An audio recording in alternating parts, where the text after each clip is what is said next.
Praise the lord. మన ప్రభు అయిన యేసుక్రీస్తు అతి శ్రేష్టమైన నామమున పేరట వీక్షకులందరికీ కూడా ప్రభు నామమున పేరట శుభాలు తెలియజేస్తా ఉన్నాను. ఈ దిన వాక్య ధ్యానం కొరకు ప్రకటన గ్రంథం 2వ అధ్యాయం 11వ వచనాన్ని చదువుకుందామా? సంగములతో ఆత్మ చెబుచున్న మాట చెవిగలవాడు వినును కాక, జయించువాడు రెండవ మరణము వలన ఏ హానియు చెందడు. యేసుక్రీస్తు ప్రభువారి 12 మంది శిష్యులలో అత్యంత ప్రియమైన శిష్యులైనటువంటి పేతురు, యోహాను, యాకోబులో మరి యేసుక్రీస్తు ప్రభువారి హృదయానికి అతి దగ్గరగా ఉన్నటువంటి శిష్యుడు యోహాన్. పరిశుద్ధ గ్రంథములో యోహాను గురించి యేసుక్రీస్తు ప్రభువారి రొమ్మున ఆనుకొని ఉన్నటువంటి శిష్యుడు అని యోహాను గారికి పేరు పెట్టబడడం జరిగింది. యోహాను గారి ద్వారా దేవుడు పరిశుద్ధ గ్రంథంలో ఎన్నో లేఖనాలు రాయిస్తూ వచ్చాడు. యోహాను సువార్త, యోహాను రాసిన మొదటి పత్రిక, 2వ పత్రిక, 3వ పత్రిక మరియు ప్రకటన గ్రంథము, భవిష్యత్ కాలమును వివరించేటటువంటి ప్రకటన గ్రంథాన్ని కూడా దేవాది దేవుడు పరిశుద్ధాత్మ దేవుడు యోహాను గారి ద్వారానే రాయిస్తూ వచ్చాడు. యోహాను గారు రాసినటువంటి గ్రంథములన్నిటి కూడా ఒక విశిష్టత ఉంది. యోహాను సువార్త పాస్ట్ యేసుక్రీస్తు ప్రభువారి జీవితం అంతటిని మనకు వివరిస్తే, యోహాను రాసిన 3 పత్రికలు కూడా ప్రజెంట్ జనరేషన్లో ఉన్నటువంటి సంఘమునకు ఒక అత్యున్నతమైనటువంటి పత్రిక అది. అలాగే ప్రకటన గ్రంథం చూస్తే భవిష్యత్తు కాలం, ఫ్యూచర్ ఎపిసోడ్స్ అని అంటారు. ద బుక్ ఆఫ్ ఫ్యూచర్ అని చెప్తారు యోహాను రాసినటువంటి ప్రకటన గ్రంథమును గురించి. ప్రకటన గ్రంథములో దేవాది దేవుడు భవిష్యత్ కాలంలో జరిగేటటువంటి అన్ని విషయాల గురించి మరి పద్మాసు ద్వీపములో తాను బంధించబడినటువంటి ఆ యొక్క పరిస్థితులలో క్రీస్తు శకం 63లో ఈ యొక్క ప్రకటన గ్రంథం రాయబడుతూ వచ్చింది. మనం చూస్తే ప్రకటన గ్రంథంలో 7 సంఘాలకి పరిశుద్ధాత్మ దేవుడు చక్కటి లేఖలు రాపిస్తూ ఉంటాడు. ఆ లేఖలలో 7 సంఘాలకు రాయబడినటువంటి ఆ యొక్క లేఖలలో స్ముర్ణ అను సంఘముతో ఈ మాట మాట్లాడడం మనం గమనిస్తూ ఉంటాం. స్ముర్ణ అనేటటువంటి సంఘం ఎంతో శ్రమను, దరిద్రతను ఎదుర్కొంటున్నటువంటి సంఘం, అనగా క్రీస్తు నిమిత్తం హింసింపబడుతున్నటువంటి సంఘం. క్రైస్తవులు అయినందుకు వారు మరి ద్వేషించబడుతున్నటువంటి పరిస్థితుల్లో ఉన్నప్పుడు పరిశుద్ధాత్మదేవుడు స్ముర్ణ అను సంఘమును గురించి ప్రోత్సాహక మాటలు రాస్తూ వచ్చాడు. వారి యొక్క శ్రమలను, దరిద్రతలను చూసినటువంటి లోకం వారిని పేదవారిగాను, వారిని దూషిస్తున్నటువంటి పరిస్థితుల్లో ఉంటే దేవుడు మాత్రం ఆ సంఘాన్ని చెబుతూ ఉన్నాడు, మీరు ఈ లోకములో పేదవారు కావచ్చు, మీరు ఈ లోకంలో శ్రమలు అనుభవిస్తూ వెలివేయబడుతున్నవారు కావచ్చు, నిందించబడుతున్నవారు కావచ్చు, హింసింపబడుతున్నవారు కావచ్చు, కానీ మీరు నా దృష్టిలో ధనవంతులు అని చెప్తా ఉన్నాడు. If you are poor in this world but you are rich in my view అని దేవుడు స్ముర్ణ అను సంఘంతో మాట్లాడుతూ ఉంటే ఎంతో ఆశ్చర్యం అనిపిస్తూ ఉంటుంది. నిజమే, దేవుని యొక్క దృష్టిలో ఈ లోకములో ఎవరైతే అల్పులై ఉంటారో దేవుని దృష్టిలో వారే అధికులుగా కనిపిస్తూ ఉంటారు. అందుకే ప్రభు అన్నాడు కదా, మిమ్ములను మీరు ప్రభు దృష్టికి దీనులుగా కనపరుచుకోండి, అప్పుడు మీరు హెచ్చింపబడతారు అని లేఖనం సెలవిస్తూ ఉంటుంది. మీరు ఎప్పుడైతే తగ్గించుకుంటారో అప్పుడే హెచ్చింపబడతారు అని ప్రభు సెలవీయడం మనం లేఖనాల్లో గమనిస్తూ ఉంటాం. స్ముర్ణ అన్న సంఘంతో మాట్లాడినప్పుడు మొదటివాడును నేనే, కడపటివాడును నేనే అని ఆయన చెబుతున్న మాట నిజమే. ఈ ఈజ్ ద ఎటర్నల్ కింగ్. ఆయన శాశ్వతమైనటువంటి రాజు, ఆయన సింహాసనం శాశ్వతమైనటువంటి సింహాసనం. భూమి గతించిపోవచ్చు, ఆకాశము గతించిపోవచ్చు, సమస్త మానవాళి గతించిపోవచ్చు, కానీ ఆయన నిత్యుడుగా ఉండేటటువంటి వాడు. ఆయన సింహాసనం శాశ్వతమైనది అని మనం జ్ఞాపకం చేసుకుందాం. స్ముర్ణ అను సంఘముతో ప్రోత్సాహక మాటలు చెబుతూ ఆయన ఇవ్వబోయేటటువంటి బహుమానం గురించి కూడా చెప్తున్నాడు.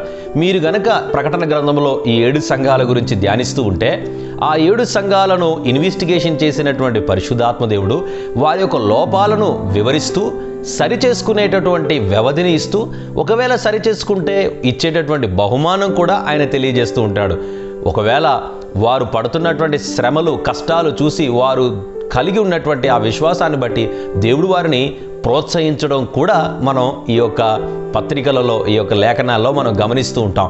స్ముర్ణ అను సంఘము పడుతున్న శ్రమలను బట్టి వారితో ఈ రీతిగా చెబుతా ఉన్నాడు, మీకు 10 దినములు శ్రమ కలుగును, అయితే మీరు మరణం వరకు నమ్మకంగా ఉన్నయెడల జీవ కిరీటం నేను మీకు ఇచ్చేదను అని ఎంత ఉన్నతమైనటువంటి ప్రోత్సాహము మరియు ఎంతో ఉన్నతమైనటువంటి బహుమానం స్ముర్ణ అనేటటువంటి సంఘమునకు తెలియజేస్తూ ఆయన వారిని ప్రోత్సహిస్తూ ఉన్నాడు. స్ముర్ణ అను సంఘమునకు ఇస్తాను అని వాగ్దానం చేస్తున్నాడు. నిజమే, ఈరోజు స్ముర్ణ అను సంఘము వలె ఏ విశ్వాసి శ్రమలు అనుభవిస్తున్నాడో, హింసింపబడుతున్నాడో, క్రీస్తు నిమిత్తం క్రైస్తవుడైనందుకే అపహసించబడుతూ నిందలు పాలవుతున్నటువంటి వ్యక్తులకు ఈ స్మరణ అను సంఘమునకు ఇవ్వబడినటువంటి బహుమానం నీకు కూడా ఈ స్మరణ అను సంఘమునకు దేవుడిచ్చిన ఆధిక్యత ప్రతి ఒక్కరికి కూడా అనుగ్రహించబడుతుంది.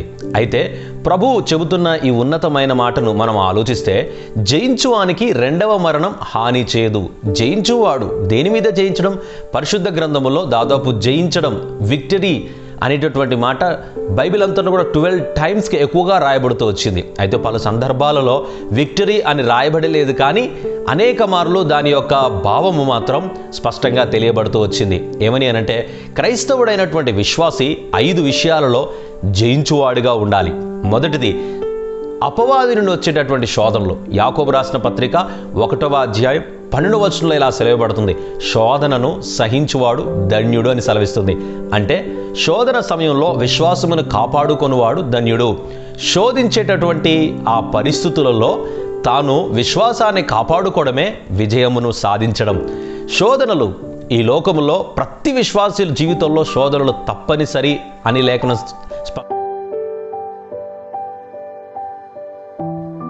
స్పష్టంగా తెలియజేస్తుంది. అందుకే మన ప్రభువైన యేసుక్రీస్తు ప్రభువారు మీరు శోధనలో ప్రవేశింపకున్నట్లు మెలకువగా ఉండి ప్రార్థన చేడి అని మత్తయి సువార్త 26వ అధ్యాయం 41వ వచనంలో ఆయన చెప్పడం మనం గమనిస్తూ ఉంటాం. విశ్వాస జీవితంలో శోధనలు తప్పకుండా వస్తాయి. మార్టిన్ లూథర్ గారు ఒక మాట అంటారు, ఆకాశంలో ఎగురుతున్నటువంటి పక్షి మన తల మీద నుండి పోకుండా దాన్ని ఆపలేం, కానీ అదే పక్షి మన తల మీదకి వచ్చి గూడు కట్టుకోకుండా మనం ఆపగలం అని చెప్తా ఉంటాడు. విశ్వాస జీవితంలో శోధనలు ఖచ్చితంగా వస్తూ ఉంటాయి, వాటిని మనం ఆపలేము. ఈ లోకములో ఆశలకు, ఈ లోకంలో ఉన్నటువంటి శరీర ఈచ్ఛ కావచ్చు, నేత్రపు ఆశ కావచ్చు, జీవపు డమ్మం కావచ్చు, అవి ప్రతిదినం నిన్ను వెంటాడుతూనే ఉంటాయి. ఈ దినము కూడా అవి నిన్ను వెంటాడచ్చు. ఆ శోధనలు ప్రతి క్రైస్తవుని జీవితంలో సహజమే, కానీ ఆ శోధనలోకి పడిపోకుండా ఉండేటటువంటి శక్తి మాత్రం దేవుడు నీకు అనుగ్రహించేటటువంటి వాడు. ఆ శోధనలో పడిపోకుండా ప్రార్థనా శక్తి నీకెంతో సహాయపడుతుంది. వాక్యము ఏది శోధన, ఏది అపవాది నుండి వస్తున్నటువంటి శోధన అనేది స్పష్టంగా తేటపరుస్తూ ఉంటుంది. గనుక శోధనించబడడం అనేది పాపం కాదు, కానీ శోధనలో పడిపోవడమే పాపం అని లేఖనం సెలవిస్తూ ఉంది. కాబట్టి నీవు శోధనని జయించువాడిగా ఉండాలి. రెండవది, స్మరణాను సంగతుడే చెబుతూ ఉన్నాడు ప్రభు, శ్రమను జయించాలి, శ్రమను భరించాలి. ఈ లోకములో శ్రమలు వస్తున్నప్పుడు ప్రభు తట్టు కాకుండా లోకములోని వైపు చూస్తూ నువ్వు దిగజారిపోయినట్లయితే, నీ విశ్వాసములో నువ్వు వెనుక అడుగు వేసినట్లయితే ఓడిపోయినట్లే. పరిశుద్ధ గ్రంథములో ఎంతోమంది శ్రమలలో తమ విశ్వాసాన్ని కాపాడుకొని జయించువాడిగా ఉన్నట్టుగా మనం గమనిస్తూ ఉంటాం. జయించువారికి దేవుడిచ్చేటటువంటి ఆధిక్యత ఎంతో గొప్పది. 10 దినాలు శ్రమలు కలుగుతాయి కావచ్చు, కానీ ఆ తదుపరి దినము దేవుడు దానికి తగు ప్రతిఫలమును అనుగ్రహించేటటువంటి వాడు. యాకోబు 1:12 ఈ రీతిగా చెప్పబడింది, శోధన సహించువాడు ధన్యుడు, అతడు శోధనకు నిలిచిన వాడే ప్రభు తన్ను ప్రేమించు వారికి వాగ్దానం చేసిన జీవ కిరీటము పొందును. ఈ లోకంలో మీకు శ్రమ కలుగును అని మన రక్షకుడు, మన ప్రభు అయినటువంటి యేసుక్రీస్తు ప్రభు వారే తెలియజేశారు. కానీ ఆ శ్రమలలో నీవు నీ విశ్వాసాన్ని కాపాడుకుంటే శ్రమలను జయించిన వాడిగా ఉంటావు. ఇంకా మిగిలిన 3 విషయాలు మనం ఆలోచిస్తే, యాకోబు రాసిన పత్రిక 4వ అధ్యాయం 4 నుండి 7 వచనాలు మనం ఆలోచిస్తే గనక అక్కడ 3 విషయాలపై క్రైస్తవ విశ్వాసి విజయమును సాధించాలి అని రాయబడి ఉంది. మీరు గనక వ్యక్తిగతంగా ఆ లేఖనం చదివితే 3 ప్రాముఖ్యమైన విషయాలు. ఒకటి శరీరము, రెండవది లోకము, మూడవది అపవాది. అనగా నీ శరీరములో నుండి వచ్చేటటువంటి శోధనను నీవు జయించాలి. ఈరోజు విశ్వాసి ఎక్కడ ఓడిపోతున్నాడు అని మనం ఆలోచిస్తే గనక తన శరీర కోరికలను బట్టే, తన భోగేచ్ఛల నుండి వస్తున్నటువంటి కోరికలను బట్టే, భౌతికమైన ఆశలపై, భౌతికమైన ఆశీర్వాదాలపై తను ఎక్కువగా మొగ్గు చూపే రీతిని బట్టే తాను శోధించబడతా ఉన్నాడు, ఆ శోధనలో ఓడిపోతా ఉన్నాడు. విశ్వాసి, నీ శరీరం నీకు శత్రువని ఒకసారి గుర్తించు. నీ శరీరమును ఆత్మ దేవుని అధికారము కిందికి నువ్వు తీసుకొని రాగలిగితే అప్పుడు నీ శరీరమును నువ్వు జయించగలుగుతావు. నీ శరీర స్వంత ఈచ్ఛను కలిగిస్తుంది. నీ శరీరము నీ స్వంత కోరికలను నెరవేర్చుకోని చెబుతుంది. నీ శరీరం ఈ లోకంలోని భౌతికమైన ఆశీర్వాదాలే శాశ్వతమని చెబుతుంది. అబద్ధము చెప్పడానికి శరీరము అనుకూలంగా మారుతూ ఉంటుంది. కనుక అపవాది అబద్ధాలకు శరీరము లొంగకుండా ఆత్మదేవుని అధికారమును తీసుకొచ్చినప్పుడు నీ శరీరమును విషయంలో నువ్వు జయించగలుగుతావు. రెండవది మనం చూస్తే లోకమును జయించువాడిగా మనం ఉండాలి. లోకములో ఉన్నదంతా ఏంటి? లోకంలో ఉన్నదంతా శరీర ఇచ్ఛ, నేత్రపు ఆశ, జీవపు డమ్మమే అని రాయబడింది. అనగా నీ కన్నులను అది మోసం చేసేది, నీ శరీరమును ఆకర్షించేది, నీ కన్నులను అది మోసం చేసేది. ఈ లోకములో ఉన్నటువంటి జీవపు డంబము నిజమైన జీవితం అని నీకు లోకం చెబుతూ ఉంటుంది. కానీ ఈ లోకము శాశ్వతమైనది కాదు అని లేఖనము సెలవిస్తుంది. లోకముతో స్నేహం దేవునితో శత్రువగుటకు కారణం అని లేఖనం స్పష్టంగా చెబుతుంది. కాబట్టి నీవు ఈ లోకము దాని ఈచ్ఛలను, లోకము దాని ఆచారాలను, లోకము దాని సాంప్రదాయాలను, లోకములో ఉన్నటువంటి సమస్తమును నీవు జయించువాడిగా ఉండాలి.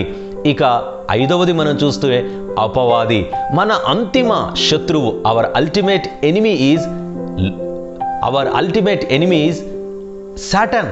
అపవాదిని మనం జయించువాడిగా ఉండాలి. యాకోబు రాసిన పత్రిక 4వ అధ్యాయం 7వ వచనం సెలవిస్తుంది, మీరు దేవునికి లోబడి ఉండండి, అపవాదిని ఎదురించుడి, అనగా అపవాదిని జయించుడి అని మనం గ్రహించవచ్చు. ప్రియమైన విశ్వాసి సహోదరి, స్నేహితుడా, అపవాదిని జయించుటకు నీకు ఎంతో అద్భుతమైనటువంటి ఆయుధాలు బైబిల్లో రాయబడుతూ వచ్చాయి. ఎఫెసీ రాసిన పత్రిక 6వ అధ్యాయం 10వ వచనం నుండి మనం గమనిస్తే అక్కడ సర్వాంగ కవచం రాయబడుతూ వచ్చింది. అవును, నీవు తప్పకుండా అపవాదిని జయించాలి. అపవాది గురించి పరిశుద్ధ గ్రంథంలో ఎన్నో మాటలు రాయబడుతూ వచ్చింది. వాడు నీకు విరోధి అయి ఉన్నటువంటి వాడు మోసము చేయువాడు, వాడు మోసపుచ్చువాడు, వాడు అబద్ధములాడువాడు, అబద్ధమునకు జనకుడు అని రాయబడుతూ వచ్చింది. అంతేకాదు నేరము మోపువాడు అని రాయబడుతూ వచ్చింది. ఎప్పుడు మింగుదుమా అని గర్జించు సింహము వలె ఉన్నాడు అని రాయబడింది. వాడు సర్పము వలె తన కుయుక్తి చేత నీ ఆలోచనలను శోధించడానికి, నిన్ను పాపంలో పడేయడానికి శతవిధాల ప్రయత్నం చేస్తాడు అని కూడా రాయబడింది. కాబట్టి నా ప్రియమైన దేవుని కుటుంబమా, ఈరోజు లోకంలో పాపం చొరబడడానికి గల కారణం మనం చూస్తే అపవాది సర్పము వలె ఆదాము అవ్వలను, మన పితరులని, వారి ఆలోచనల్ని శోధించి పాపములోకి నెట్టాడు. ఈరోజు ప్రతిరోజు విశ్వాస జీవితంలో అపవాది చూపించే దాడిలో నీవు జయించగలగాలి. వాక్యము సర్వాంగ కవచమును ధరించుకొనుచు వాక్యము చేత వాని అగ్నిబాణములు ఆర్పుటకు నువ్వు శక్తి కలిగి ఉంటావు. దేవుని అందులు విశ్వాసము చేత వాని అగ్నిబాణములు ఆర్పుటకు నువ్వు శక్తిమంతుడు అవుతావు అని లేఖనము సెలవిస్తూ ఉంది. 5 విషయాలు మనం చూస్తున్నాం. శోధనను నువ్వు జయించాలి, శ్రమలను జయించాలి, నీ శరీరమును జయించాలి, నీ లోకమును జయించాలి. అంతేకాదు విరోధి అయిన అపవాదిని నిరంతరము నువ్వు జయించువాడిగా ఉండాలి.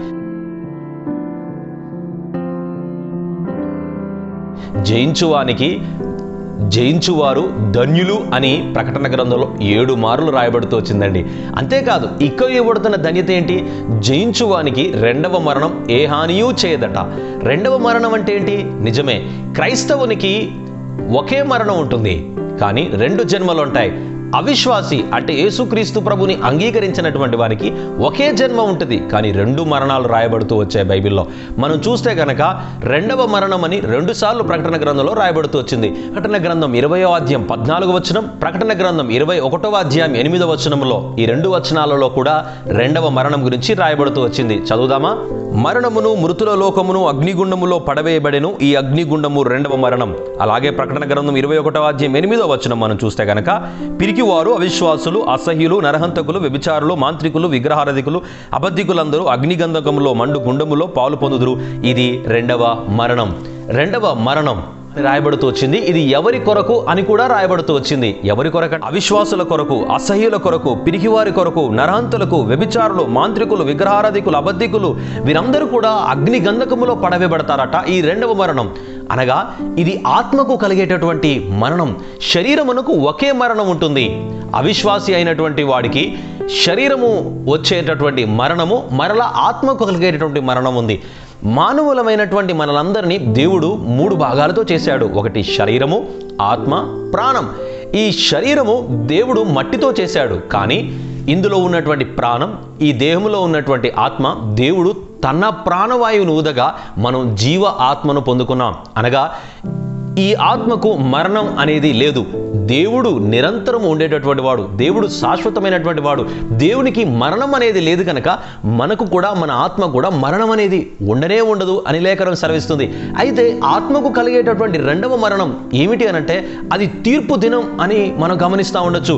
దేవుడు తీర్పు దినమున వారు అవిశ్వాసులుగా కనిపించినప్పుడు, వారు దేవునికి అసహ్యులుగా కనిపించినప్పుడు, దేవుడు ఈ లోకంలో వారి జీవితాన్ని పిరికివారుగా నిర్ణయించినప్పుడు, దేవుడు వారిని ఈ లోకంలో మాంత్రికులుగా ఆయన గుర్తించినప్పుడు వారందరికీ కూడా ఇవ్వబడేటటువంటి తీర్పు దినమున వచ్చేటటువంటి మరణం ఏంటంటే రెండవ మరణం. ఇది ఆత్మకు మరణం. అనగా శరీరమునకు వచ్చే మరణమును బట్టి మట్టి శరీరములో కలిసిపోతుంది, కానీ ఆత్మ మాత్రం తీర్పు దినమునకు వెళ్ళవలసిందే.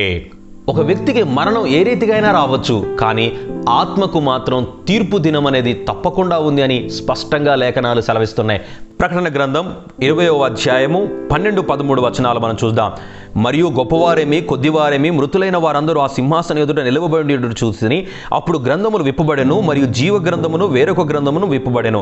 ఆ గ్రంథముల మీద రాయబడిన వాటిని బట్టి తమ తమ క్రియల చొప్పున మృతులు తీర్పు పొందిరి.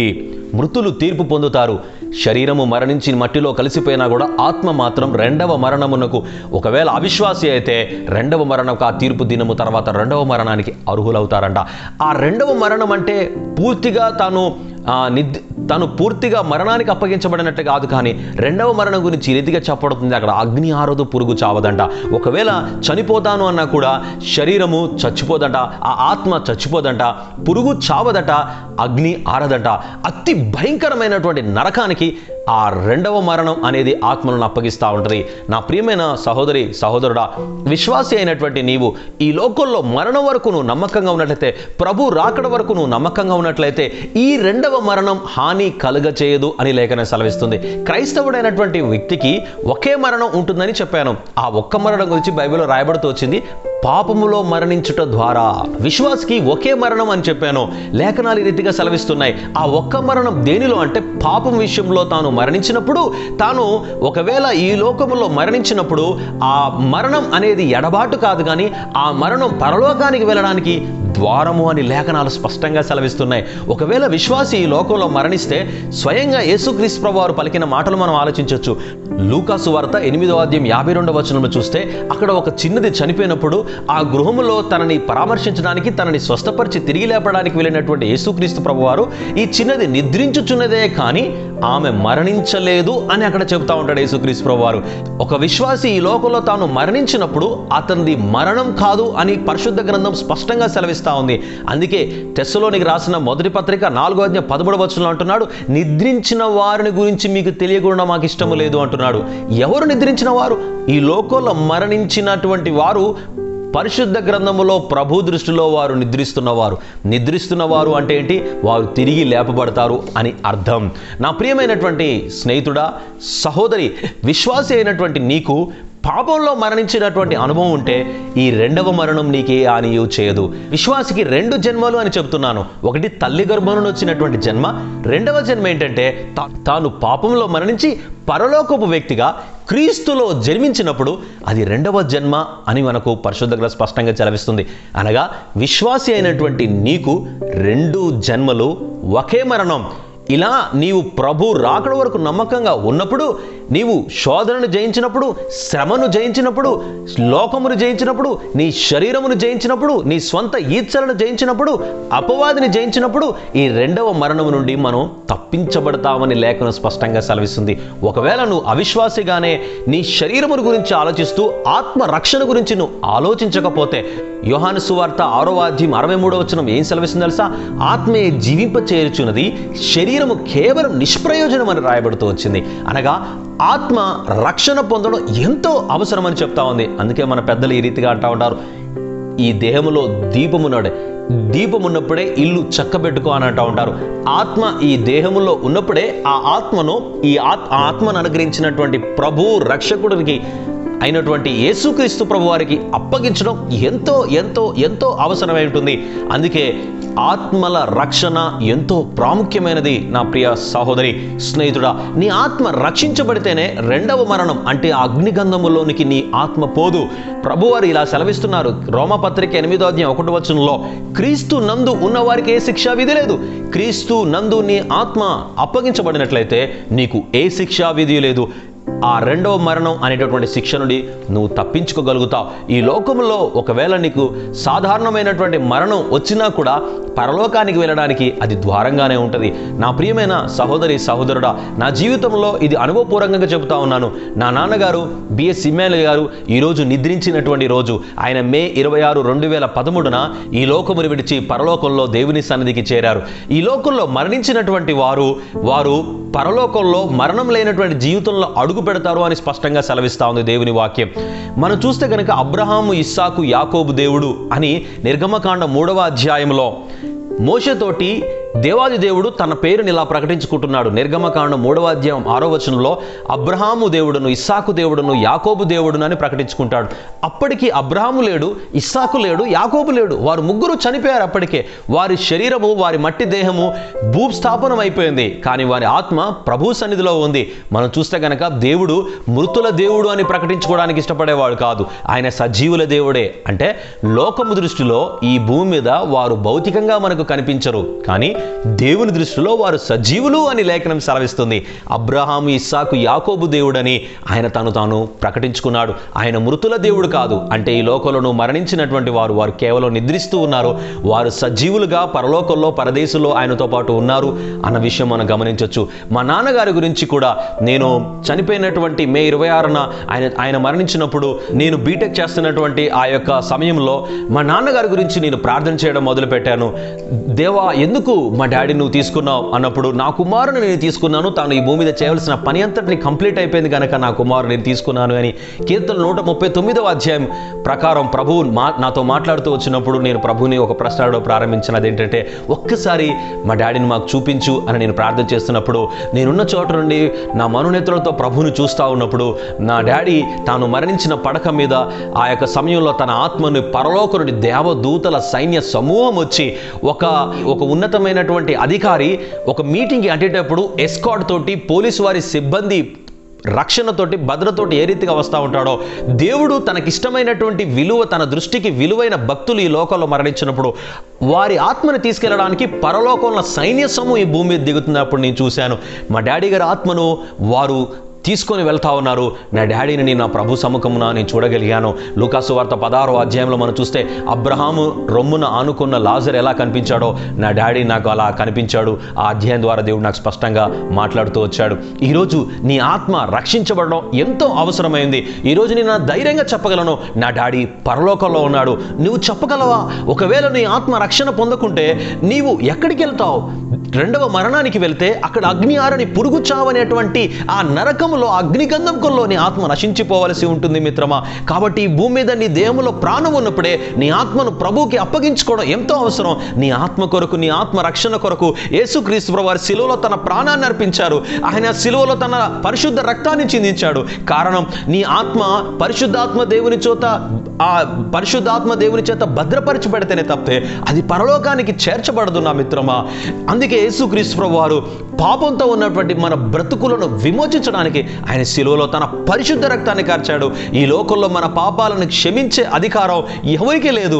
యేసుక్రీస్తు ప్రభు నామంలో మన పాపాలు క్షమించబడతాయి. అంతేకాదు ఎవరికి కనబడకుండా తుడిచివేయబడతాయి.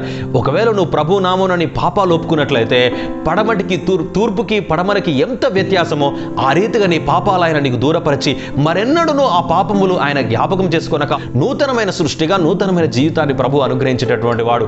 ఈ రీతిగా నువ్వు ప్రభువును నమ్ముకున్నటువంటి వ్యక్తిగా ఉంటే కనుక రెండవ మరణం నీకు ఏ హానియు చేయదు అని లేఖనం స్పష్టంగా సెలవిస్తా ఉంది.